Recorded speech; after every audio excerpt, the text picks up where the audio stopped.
So guys, today back for another video on the channel. Today we're back for another match preview, and today's match preview is the game between Norwich and Newcastle United. It's a massive game for both clubs. It's Norwich's first game at home return to the Premier League, and it's Newcastle's first away game, and it's going to be a massive game for both teams. But we'll start off by talking about Norwich, then we'll talk about Newcastle. So before I start off the video, make sure I leave a like, subscribe to the channel if you haven't already, make sure I turn notifications on for the channel and stuff, because obviously tomorrow's video is the predicted team for the game, so make sure to stay tuned on the channel. But we'll get into this video now. We'll look at Norwich, then we'll look at Newcastle, and yeah, let's get in the video now. Subscribe if you're new, and yes, let's talk about Norwich. So I am hoping to eventually get other YouTubers from different clubs, and I'm going to try for the next Tottenham game, because I know a couple of Tottenham YouTubers, and try and get a clip from them and stuff. And it is better because obviously they know a lot more about their club, so it gives you a bit more of knowledge about Spurs, Norwich, whoever we're playing, going into the game. So all I've got is the internet, but obviously they've supported their team, they've watched their pre-season and stuff. So looking at Norwich's pre-season, it hasn't been too bad, and I tip Norwich to go down. They beat Schalke 2-1, they got beat at Brentford 3-1, they beat Luton 5-1, they got beat at Atlanta 4-1, and they beat Tullin, some French team, Moussa Sissoko's team were bought them from, 1-0, and then they got beat to Liverpool, as we all know, 4-1. Watching that Liverpool game, they weren't bad. They weren't bad at all. They really did create good chances against one of the best defences in the league. Timo Pukki looks to be a decent player, and we've got to watch out for him. He scored 28 goals last season, if I've read that right, if I've heard that right. But they've got a couple of decent players. Max Evans, right back, he's quite good. Jamal Lewis, the centre backs, Grant Hanley. Obviously, you know a lot about Grant Hanley, but the thing is, they haven't spent money, and that's all the Premier League is now: spending money. If you don't spend money, you don't stay up and you don't do well. And I think they spent 2 million this summer. The loaned foreman from Schalke, he's playing Champions League football, and he's went to Norwich to sit on the bench because Tim Krul's their #1 keeper. Like, Jesus Christ. And Dermich, the striker for them, I think he's a good striker, but they're not going to play him because he's not in Daniel Farke's system. Looking at Norwich, when they won the title, I thought they would miss out on playoffs. I thought they'd do better when we were in the Championship and the season after that, where they were like mid-table, but they won the league, and fair play to them. They've got a good core in their side as well.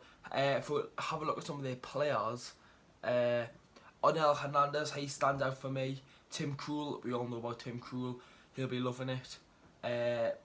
Who else is there? Stephen Naismith still plays for them there. Obviously Dermich. They signed Patrick Roberts from Manchester City. I doubt he'll get any game time. Max Evans, I've mentioned him. Close, I've mentioned.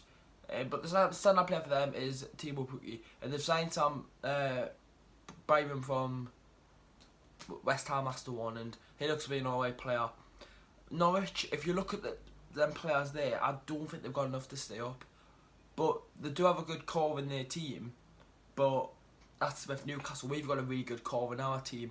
Like, we very rarely sell players. We like to bring players in, if we ever do, and get them going into the team. But it's very rarely where we'll sell 12 players in a transfer window and sign 12 players. We'll normally sell about 4 and sign about 5. That's what happened last summer.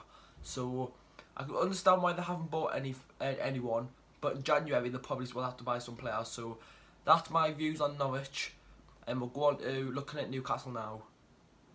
So now on to Newcastle United, and obviously a lot's happened at the club recently. Lee Charnley's been speaking about the club recently, saying like him and mate want to put the team forward, but for me, I think we had an okay summer, but I don't think we can go anywhere under Mike Ashley.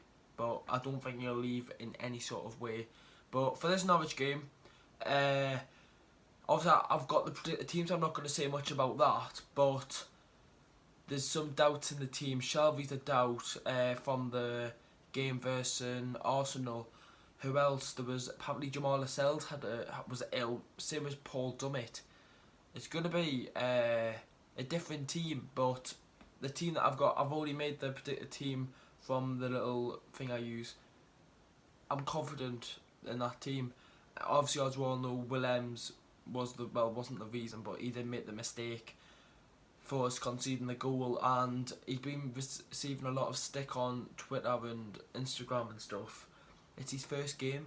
Like, there's been many players on their debut who have a bad debut. Like, a lot of players. Like for Newcastle, you could name a load of players.